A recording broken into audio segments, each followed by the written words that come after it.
தென்மேற்கு வங்கக்கடலில் உருவாகியிருக்கும் காற்றழுத்த தாழ்வு மண்டலம் ஆழ்ந்த காற்றழுத்த தாழ்வு மண்டலமாக உருமாற வாய்ப்பிருப்பதாக சென்னை வானிலை ஆய்வு மைய இயக்குநர் பாலச்சந்திரன் கூறியிருக்கிறார். இதுகுறித்து செய்தியாளர்கள் மத்தியில் பேசிய அவர், சென்னைக்கு தென்கிழக்கே 240 கிலோமீட்டர் தொலைவில் நிலை கொண்டிருந்த காற்றழுத்த தாழ்வு மண்டலம் நாளை சென்னைக்கு மிக அருகே வரக்கூடும் என்று கூறினார். தமிழகத்தின் பெரும்பாலான இடங்களில் மழை பெய்யும் என்றும் அவர் கூறினார். வட தமிழகத்தின் கடலோர மற்றும் உள் மாவட்டங்களில் ஒரு சில இடங்களில் கன மற்றும் மிக கனமழை பெய்ய வாய்ப்பிருப்பதாகவும், தென் தமிழகத்தின் ஓரிரு இடங்களில் கனமழை எதிர்பார்க்கலாம் என்றும் பாலச்சந்திரன் கூறினார்.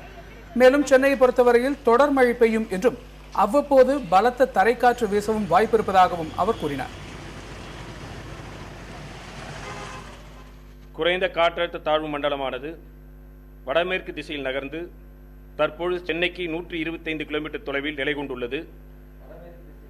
மேலும் இது வடமேற்கு திசையில் நகர்ந்து ஆழ்ந்த காற்றழுத்த தாழ்வு மண்டலமாக வலுப்பெற்று நாளை, அதாவது 18ஆம் தேதி காலையில் சென்னைக்கு மிக அருகில் வரக்கூடும் என்று எதிர்பார்க்கப்படுகிறது.